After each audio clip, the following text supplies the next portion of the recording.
अब मैं गौर करके आज महाराज जी ने एक बात बताई थी, उस बात पर मेरा यह प्रवचन आपके जीवन में आने वाला है। और हमारे ब्रज में कहते हैं कि एक साधे सब सदे,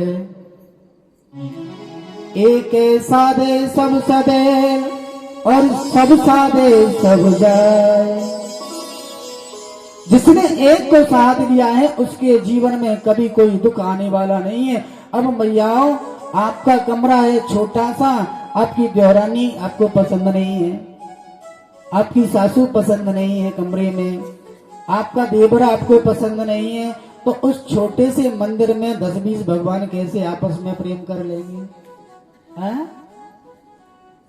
मैया सही बताना है। जब हम 10x10 के रूम में अपने पड़ोसी, अपने भाई मित्र को, अपने सगे पुत्र को भी पसंद नहीं करते, तो उस 2x2 के मंदिर में दुर्गा न्यारी बैठी है, शंकर न्यारे बैठे हैं, हनुमान जी न्यारे बैठे हैं, नाना प्रकार के जितने भी देवता हैं वो न्यारे न्यारे बैठे हैं। बताओ एक दूसरे में कैसे बनेगी? फिर आपके घर में कलह कैसे दूर होगा? आपके घर में शांति कैसे आएगी? जब देवताओं में भी शांति नहीं है तो फिर आपके जीवन में शांति कैसे आएगी? बताइए,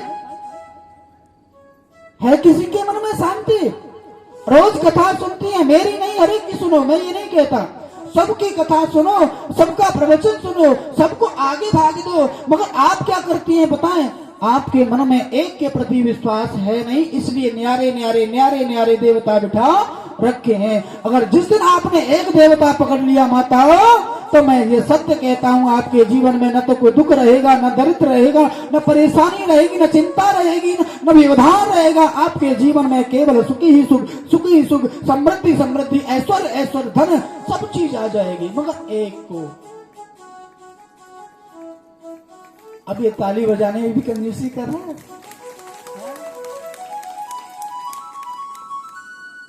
महाराज। अभी देखिए, यहाँ कोई बड़ा अगर भक्ता आता या हम पर कोई फॉर्च्यूनर वार्चुनर होती तो आपकी लाइन लग जाती हमारे पीछे। अब हम गरीब भक्ता हैं, छोटे हैं, इसलिए जो है ना, आप भी अपने मन से ही निकलते हैं घर से। और बोला 8 बजे आओ तो कथा आपको एंड तक सुनाएंगे, बहुत सुंदर सुंदर कथाएं सुनाएंगे। अब मैया मैं तो सीधा प्रवचन पे आता हूं।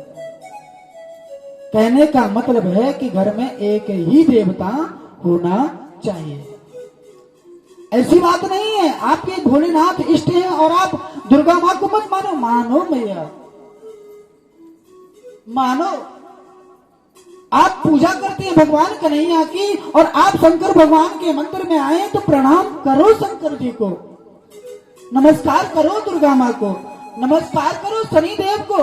मैं ये नहीं कहता किसी देवता को मत मानो, उन देवता से बस एक ही प्रार्थना करो नमस्कार करते समय, हे शंकर भगवान, हे दुर्गा मैया, हे कन्हैया, हे बांकी बिहारी, हम इस देवता को मानते हैं। उस देवता की भक्ति, उस देवता की श्रद्धा, उस देवता की मुक्ति पाने की इच्छा, उस देवता को पाने की जो हमारी लालसा है वो बढ़ा दें बस।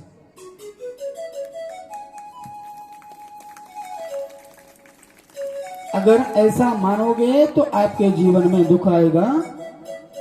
आपका इष्ट कौन है? आपका इष्ट है शंकर, और भगवान राम जी का मंदिर पड़ा है। प्रणाम करो राम जी से, हे राम जी हमें ऐसा आशीर्वाद दे दीजिए कि हम अपने इष्ट की भक्ति में दृढ़ हो जाएं। दृढ़ माने क्या है? स्थिरता। दृढ़ माने स्थिरता है, हमारा मन एकाग्र हो जाए। आपने देखा है, कथा सुनी होगी भागवत की, माँ रुक्मणी जब माला लेकर निकली कात्यायनी मंदिर के दर्शन करने के लिए, तो दर्शन किसका हो रहा था? कात्यायनी का। मंदिर किसका था? कात्यायनी का। मगर माँ रुक्मणी के मन में कौन थे?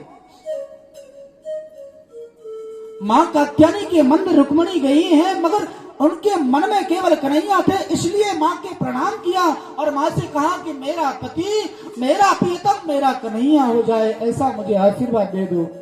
माँ से भक्ति नहीं मांगी, मगर आपका इष्ट जो है, आप उस इष्ट के लिए दृढ़ता मांगो, दृढ़ता मांगो। मगर नहीं मैया, आप संसार की भेड़ चाल हो, भेड़ चाल।